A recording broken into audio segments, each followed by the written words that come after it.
liderar, o que significa liderança diante dos vários desafios, os grandes desafios que nós temos no século XXI. Seja bem-vindo à minha série, inscreva-se no meu canal.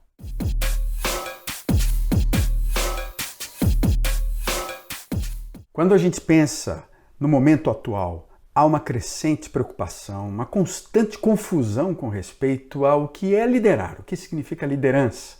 É raro encontrar-se hoje em dia um bom líder, aquele que nós podemos dizer que quando a gente percebe olhando para a política, para a empresa, para o comércio, para os esportes, para a igreja, assim por diante, quem é um bom líder? O mundo contemporâneo é complexo, esse mundo pós-pandemia é multifacetado e torna a função da liderança muito complexa, muito estressante e frequentemente algo indescritível. O objetivo desse primeiro vídeo é falar um pouco sobre o que é liderar, algumas definições básicas sobre liderança. Eu quero começar com vocês pensando algumas coisas que não significa liderar. Liderar, por exemplo, não quer dizer empreendedorismo. Nem todo empreendedor ou vendedor é um bom líder. Ele pode ser talvez expert em persuadir, vender bem, mas não necessariamente influencia de maneira permanente. Liderar também não é ter informação. Não significa que o melhor líder é aquele que possui maior conhecimento, porque tem um PhD, é um professor universitário. Frequentemente os acadêmicos se tornam péssimos líderes, coordenadores. A inteligência deles acaba até complicando um pouquinho em termos da relação, das emoções. A liderança também não é pioneirismo. O primeiro que aceita o trabalho não é geralmente o melhor. O primeiro que levanta a mão não quer dizer que ele vai ser o melhor capitão do time. O bom líder pode estar, às vezes, à frente, mas fazer parte de uma discussão no background, influenciar de formas diferentes. Liderar também não é uma posição, não significa que você tem um cargo de destaque, você é um bom líder. Nem toda posição, nem todo cargo faz de você um bom líder. O líder faz a posição. Muitas vezes, líderes de suas organizações, empresas, igrejas, perdem sua posição, perdem seus prédios, mas levam centenas de pessoas e influenciam milhares de pessoas para uma nova comunidade, para um novo projeto, para uma nova ideia. Liderança também não é gerenciamento, administração. A influência que o líder tem frequentemente se concentra muito mais nas relações e não simplesmente nas estratégias, na manutenção de uma organização. O líder ou a líder tem como propósito, acima de tudo, glorificar a Deus quando a gente pensa no cristianismo, porque o objetivo dele não é simplesmente servir a si mesmo, mas encontrar um propósito maior, fazer parte de uma missão, afirmar valores, esclarecer uma visão que vai além de si mesmo.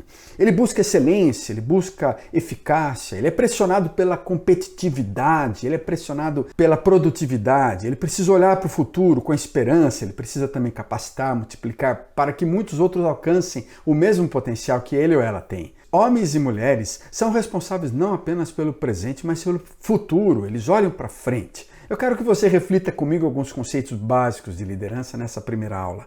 A primeira responsabilidade do líder é definir responsabilidade. Por exemplo, foi aquilo que o Max De Pree falou. John Gardner fala que a primeira e única tarefa do líder é manter a esperança viva, nunca negando dificuldades, mas ao mesmo tempo mostrando aquela confiança que ele tem. O Truett Cathy fala que para ser um bom líder você precisa ser um bom seguidor. Eu acho que é interessante esse ponto. Também você percebe algumas definições diversas que falam do líder como aquele que influencia pessoas a tomarem cursos de ação. E no caso da liderança cristã, nós estamos falando de homens e mulheres que também são responsabilizados por Deus, capacitados por Deus para influenciar pessoas, grupos sociais com relação a objetivos muito claros, bíblicos, cristãos. Líderes são pioneiros de diversas maneiras. Eles são pessoas que se aventuram em territórios desconhecidos, inexplorados. Eles acabam nos guiando a novos destinos, frequentemente desconhecidos. Mais do que nunca, nesses tempos de pós-pandemia, de final de pandemia, de mundo complexo, pós-moderno, nós precisamos de líderes que nos ajudem a olhar para frente, a chegar em lugares ainda não conhecidos. Foi pensando nessas questões e responsabilidades do líder que eu quero sugerir alguns conceitos básicos da liderança. Liderança tem a ver com mobilização. Liderança tem a ver com influenciar pessoas. Liderança tem também a ver com alvos, com objetivos claros. Liderança tem a ver com manter rumo, manter direção.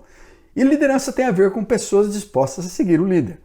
O líder, então, tem capacidades, responsabilidades para influenciar um grupo específico de pessoas a alcançarem propósitos especiais. E no caso de uma comunidade cristã, propósitos de Deus, propósitos teológicos para eles, propósitos espirituais para eles. Liderança tem muito a ver com esse esforço consciente de influenciar, de uma influência especial dentro de um grupo, no sentido de ajudar esse grupo a atingir um benefício permanente que atenda às necessidades reais do grupo. Quando nós pensamos em liderança e influência, eu quero mostrar para vocês, por exemplo, o livro do Elias Dantas. Elias Dantas, ele é um líder, é um cristão, é um teólogo, que você talvez recentemente tenha visto seu projeto trazendo alguns refugiados da Ucrânia para o Brasil. Inclusive, ele saiu na CNN. É interessante como ele trabalha na liderança, da influência, em 4 níveis específicos. E, na verdade, ele utiliza o referencial teórico de vários outros pesquisadores, quando ele aborda a liderança com modelo. O modelo é um elemento fundamental da liderança no seu aspecto de influência. Pessoas são influenciadas inicialmente pelo que vem. Isso é facilmente observável com relação aos nossos filhos. Não importa o que digamos para eles, a inclinação natural deles será imitar aquilo que eles estão vendo em nós. Quando você encontra um líder digno de confiança, com boas qualidades, isso é positivo. Você procura que ele seja um influenciador da sua vida, porque ele é um modelo. É claro que a exceção dessas regras frequentemente são as celebridades, aqueles atores e atrizes, aqueles jogadores que, apesar de sua exposição à mídia, eles têm uma capacidade enorme de influenciar negativamente, moralmente falando, negativamente em vários aspectos aqueles que estão sendo influenciados por eles. É algo que pode ser visto até à distância, mas modelo é um elemento fundamental da liderança. Motivação também, o Elias Dantas fala sobre esse aspecto, porque o líder ou a líder precisam causar um impacto realmente significante na vida. Eles acabam causando um impacto que gera motivação. O líder ele se torna uma influência motivadora quando ele encoraja, quando ele se comunica, quando ele entra num nível mais emocional de diálogo, de relação. Quando as pessoas percebem em seus líderes capacidade, eles refletem a si mesmos e a vida dos seus líderes é refletida em si. Isso então aumenta significativamente a sua capacidade de liderar quando você se torna uma motivação, quando você motiva as pessoas. Além de modelo, motivação, a influência do líder acontece no nível de mentoria. Mentoria é um impacto que realmente se prolonga por mais tempo. Quando o líder tenta apenas não ser uma influência, mas ele derrama-se sobre a vida de um liderado, ou quando ele trabalha junto com alguém no sentido de compartilhar vários aspectos da vida, desafiá-lo, encorajá-lo, animá-lo a ser alguém melhor, a encontrar a sua identidade, a sentir a sua vocação, a compreender um propósito da sua vida. Além desses fatores, modelo, mentoria, motivação, é multiplicação. Esse é um outro elemento da liderança, na sua influência, em que homens e mulheres acabam multiplicando a sua vida. Eles são influenciadores, ajudando pessoas a serem influenciadoras positivas na vida de outros, são discipulados,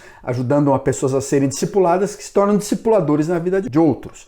Poucas pessoas acabam chegando nesse nível de influência, embora todos tenham potencial para chegarem lá. Isso exigirá, talvez, algum treinamento mais específico, não é? E por isso nós podemos falar em níveis diferentes de liderança. O John Maxwell, por exemplo, ele fala de 5 níveis diferentes da liderança. A posição, permissão, produção, reprodução e a pessoa. Na posição, as pessoas te seguem porque são obrigadas a segui-lo.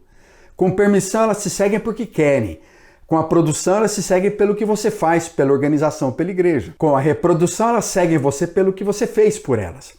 E como pessoa, elas seguem simplesmente porque elas representam alguém importante para vocês. Então, na posição, esse nível de liderança, as pessoas acabam seguindo o líder porque ele tem autoridade, porque ele tem um cargo. A influência do líder, frequentemente, não ultrapassa aquela linha do chefe de seção, porque ele tem uma posição especial, um cargo dentro da sua seção ou dentro da sua igreja. Permissão é um pouco maior, já entra no nível relacional, emocional. As pessoas seguem o líder não por causa da sua declarada autoridade ou poder, mas porque desejam fazê-lo. Há uma relação, há uma permanência de diálogo nesse nível, há uma relação mais emocional. Na produção, a palavra-chave é resultado. As pessoas acabam seguindo seus líderes porque eles têm feito bem para a organização. Eles seguem seus líderes na igreja porque eles fazem bem para a comunidade. Eles gostam do líder porque a coisa está crescendo, está se desenvolvendo, problemas são resolvidos. Então há uma relação de produção de resultados. Se não houver mais resultados, frequentemente esse líder acaba caindo da organização, sendo mandado embora até mesmo. Além disso, são pessoas. Nesse nível de liderança você percebe que a palavra-chave é reprodução. As pessoas seguem o líder pelo que ele tem feito por elas, ele se multiplica dentro delas, há um compromisso em desenvolver novos líderes e isso vai garantindo o desenvolvimento, o crescimento saudável da organização, do grupo, fazendo com que ele permaneça ativo na liderança. E finalmente a própria pessoa do líder, a sua personalidade. A palavra-chave aqui é respeito. É porque ele é um líder que emana respeito. Ele conquistou já a confiança de todos pelo que ele é. Ele faz uma convergência da sua vida, ele é admirado pelo que ele é respeitado pelo que ele é. E mesmo no final da sua carreira, ele ainda é aceito como um bom líder da sua comunidade. Como conclusão desse vídeo, é importante notar que nesse mundo de complexidades, nós precisamos de homens e mulheres que sejam líderes fiéis a Deus. E Deus levanta esses homens. Essas mulheres comprometidas segundo seu coração, comprometidas com valores do reino, da justiça, da paz, da transformação social. A Bíblia está repleta de homens e mulheres que têm sido exemplo de liderança. Você percebe, por exemplo, Moisés, ou Pedro, o apóstolo Pedro, ou John Wesley na história, ou Calvino, vários outros missionários, ou um Billy Graham no século XX. Homens e mulheres que estão fazendo a diferença, sábios e santos, e muitos líderes nas nossas comunidades, homens e mulheres que estão levando os valores do reino de Deus. Você é um deles?